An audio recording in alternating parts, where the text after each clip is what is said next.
Your desperate obsession with control isn't protecting you. It is a slow-acting poison, actively destroying your life. I was the master architect of my own hell until a suffocating rock bottom revealed a terrifying, ancient cure. Watch until the end, because true power demands radical surrender.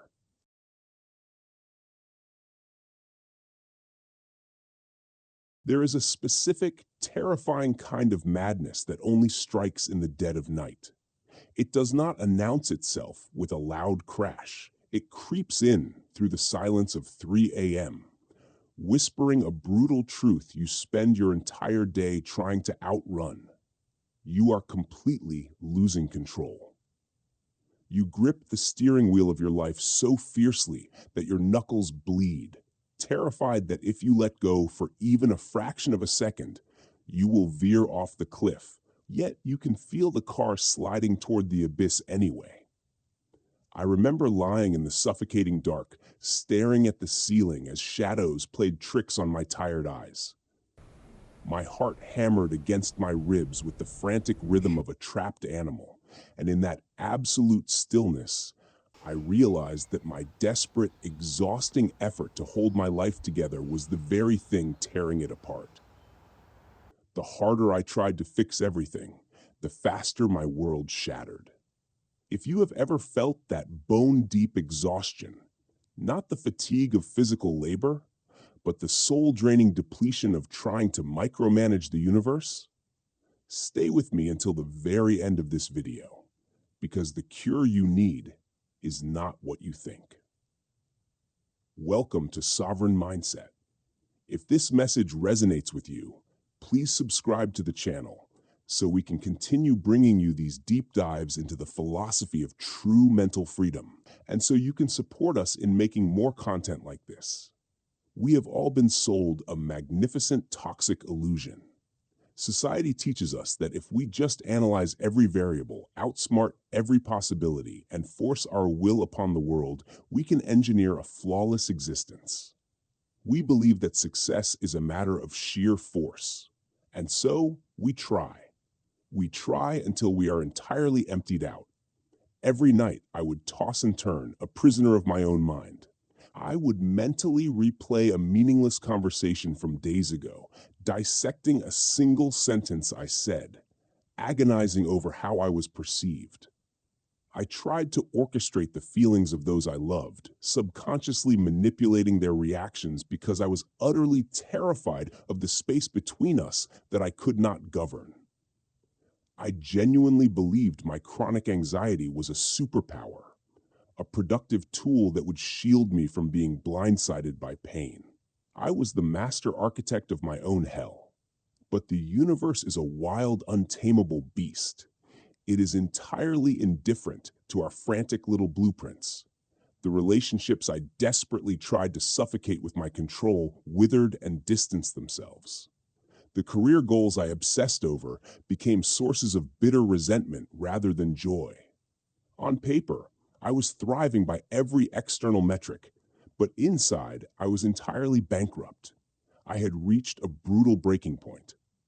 I found myself collapsed on the cold floor of my own rock bottom. The act of trying had ceased to be a virtue. It had become a slow-acting poison, infecting every corner of my psyche. It was in the pitch black of that total surrender that I stumbled upon a lifeline forged in the fires of ancient Greece and Rome: Stoicism. It did not offer me a mystical manifestation secret. It did not tell me the universe was conspiring to grant my wishes.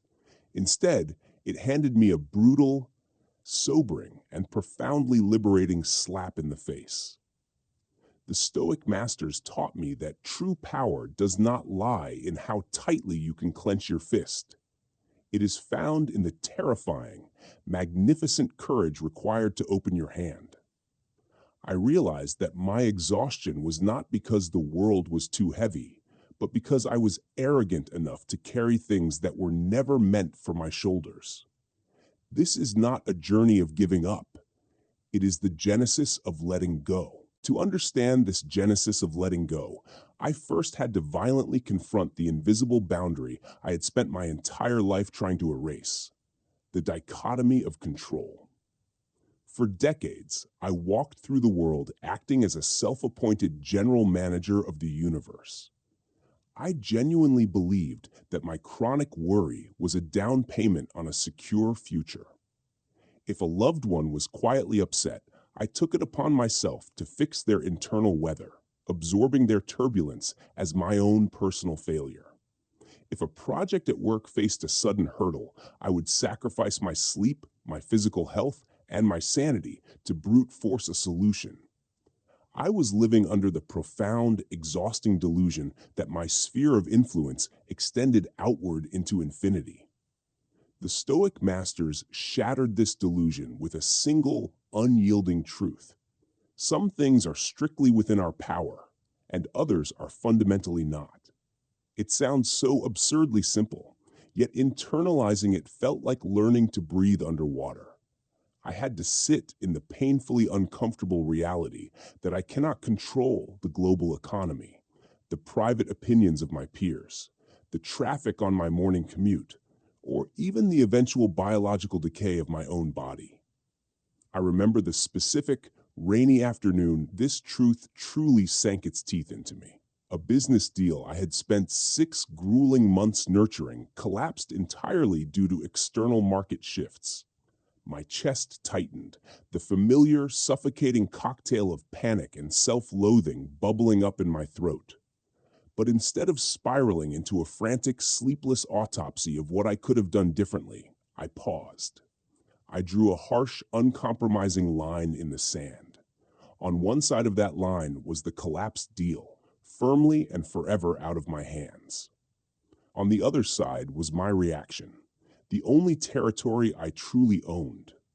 I watched the desperate urge to panic rise in my chest, and for the very first time in my life, I simply denied it clearance to land. The relief was not a euphoric high. It was entirely sobering. It felt like setting down a 100-pound backpack I had completely forgotten I was wearing. Reclaiming my scattered energy from the external world allowed me to direct it entirely inward, fortifying the impregnable fortress of my own mind. I stopped trying to forcefully command the wind, and finally started learning how to patiently adjust my sails. But recognizing that boundary was only the preliminary skirmish. The true agony lay in the insidious way I had shackled my entire sense of self-worth to the outcomes living on the other side of that line. Expectations are the invisible assassins of our inner peace. I used to have a meticulous, inflexible timeline for my life.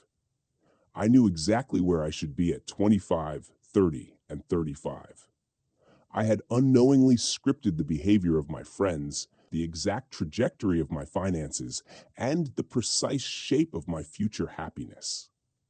When reality inevitably deviated from this rigid, arrogant script, I did not just feel momentarily disappointed.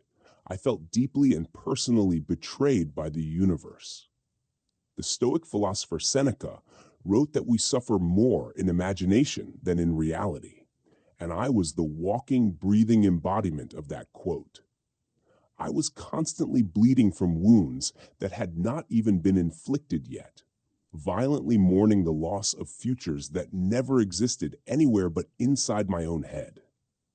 Detaching from the outcome meant undergoing a brutal, necessary ego death. It required me to look directly at my deepest, most desperate desires and say, I will work toward you with everything I have, but I do not need you to happen in order to be whole. This is not apathy. Apathy is a defensive, cynical shield raised by a coward who is simply too terrified to care. True Stoic detachment is the ultimate manifestation of courage. It is pouring your absolute heart and soul into a pursuit, giving it every ounce of your passion, blood, and intellect, while simultaneously holding the final result with an open, relaxed palm. I started practicing this with mundane things: a dinner reservation gone wrong, a suddenly delayed flight, a canceled meeting. Instead of throwing a silent mental tantrum because reality refused to magically align with my specific expectations, I learned to aggressively sever the emotional tether. I realized, with a shocking clarity, that my immense frustration was never actually caused by the delayed flight itself. It was caused entirely by my stubborn, petulant demand that the flight be on time. When you drop the demand, the psychological suffering instantly evaporates into thin air. You are no longer at war with what should be. You are simply peacefully left with what is. Once those suffocating demands and expectations were finally severed, I was left standing in the raw, unfiltered present, where I discovered a concept that elevated my quiet acceptance into an unshakable, fierce inner triumph. Amor Fati, the radical love of fate. It was no longer enough for me to simply tolerate the bitter curveballs life threw at me, gritting my teeth and enduring the pain with a hollow, stoic resignation. Mere acceptance is passive. It is a heavy sigh of defeat at the hands of a chaotic world. Amor Fati, however, is a resounding roar of defiance. It is the radical, almost psychotic choice to wholeheartedly embrace whatever happens to you as if you had specifically chosen it yourself. I vividly remember a dark period where everything in my life seemed to crumble simultaneously. A profoundly painful heartbreak, an unexpected financial setback, and a terrifying health scare all converged in the same month. The old version of me would have been paralyzed on the bathroom floor, drowning in a toxic, suffocating puddle of victimhood, angrily screaming at an empty sky, "Why is this happening to me?" But armed with the philosophy of Amor Fati, the question fundamentally and permanently changed to, what is this teaching me? Marcus Aurelius wrote that a blazing, powerful fire makes flame and brightness out of everything that is thrown into it. In the depths of that darkness, I decided I was going to be that fire. The heartbreak became the raw fuel for my deepest, most profound period of self-discovery. The financial loss forced me to violently strip away my materialistic ego and find unshakable value in my character rather than my bank account balance. The health scare violently reordered my life's priorities, making me viscerally, overwhelmingly grateful for every single morning I woke up with air in my lungs. I consciously stopped viewing obstacles as unfair interruptions to my life and started realizing, with beautiful clarity, that they actually were my life. There is an invincible, intoxicating freedom that washes over your soul when you finally stop fighting reality and start dancing with it. When you can look dead in the eyes of a tragedy, a catastrophic failure, or a bitter betrayal, and genuinely say, "Good, I will use this," you become entirely unbreakable. The universe can no longer hurt you because you have alchemized its chaos for your own magnificent growth. This profound, transformative love of fate ultimately led me out of the suffocating darkness of that 3 a.m. panic and into the quiet, brilliant dawn of an entirely new existence.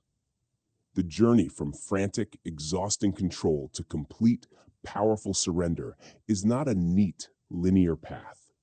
It is a daily, sometimes hourly, psychological practice.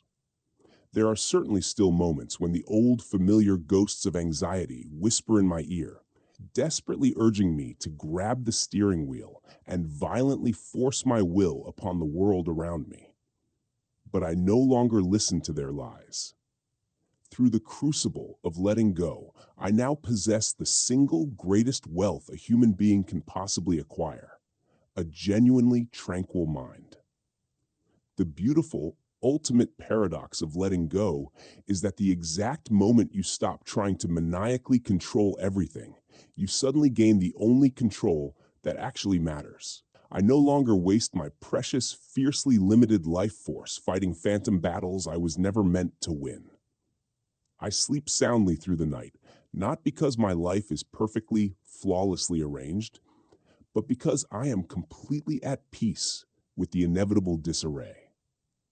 My relationships have blossomed into beautiful spaces of genuine connection because they are no longer suffocated by my anxious, fearful manipulation. My daily work is driven by a pure, unadulterated passion rather than a desperate, clawing need for external validation. If you are listening to this right now, sitting heavily in the cold shadow of your own relentless exhaustion, I implore you with everything I have to unclench your fists. Let the chips fall where they may. Stop treating the universe like a hostile enemy you have to brilliantly outsmart, and start treating it like a fierce, uncompromising, but loving teacher. Reclaim your true sovereignty, not by conquering the external world, but by finally conquering yourself. Thank you for walking this deep, philosophical path with me today. If you found a fractured piece of your own story in these words, please leave a comment below about what heavy burden you are actively choosing to let go of today. Subscribe to Sovereign Mindset to join our growing community. And until next time, remember, your inner peace is your ultimate power. Protect it fiercely. The journey of letting go is the ultimate paradox. Only by surrendering our frantic grip on the external world do we finally gain true mastery over ourselves. We spend decades exhausted, desperately trying to orchestrate outcomes, micromanage the universe, and mourn imagined futures that only exist within our own anxious minds. The Stoic philosophy, however, reveals a profoundly liberating alternative. By drawing an uncompromising line in the sand, separating what is strictly within our control from what is fundamentally not, we instantly drop an agonizing psychological weight. We discover that detaching from our rigid expectations is not an act of cowardly apathy, but a manifestation of supreme courage. It requires us to pour our absolute passion into our endeavors while holding the final results with an open, relaxed palm. Moving beyond mere passive acceptance, the radical concept of Amor Fati teaches us to embrace life's inevitable storms, not as unfair punishments, but as the very fuel for our evolution. We become a blazing fire, turning everything thrown into us into flame and brightness. Ultimately, reclaiming a sovereign mind demands that we unclench our fists and stop fighting reality. When we surrender the futile need to command the wind, we learn how to masterfully adjust our sails, securing the most priceless wealth a human being can possess: enduring, unbreakable inner peace. True power does not come from manipulating the external world to match your rigid expectations. It comes entirely from mastering your internal response to whatever the universe delivers. Suffering is born from the demand that reality should be different than it is, while freedom is found in utilizing reality exactly as it arrives. Whenever you face a sudden frustration today, whether it is a minor inconvenience like a traffic jam or a major hurdle at work, pause immediately and identify the dichotomy of control. Ask yourself, is this outcome entirely in my hands? If it is not, aggressively sever the emotional demand that things should have gone differently. Shift your internal narrative from the victimized, "Why is this happening to me?" to the empowered, "How can I use this to build my character?" Start practicing this deliberate detachment with small daily annoyances, so your mind becomes an impregnable fortress by the time life brings larger storms. What is one specific expectation or outcome you are holding on to right now that you know you need to let go of? Please take a moment to share your thoughts in the comments below. Your perspective might be the exact inspiration someone else in this community needs to read today. If this message brought value to your life, please subscribe to the channel to support our work and give us the motivation to keep creating deeply impactful content for you.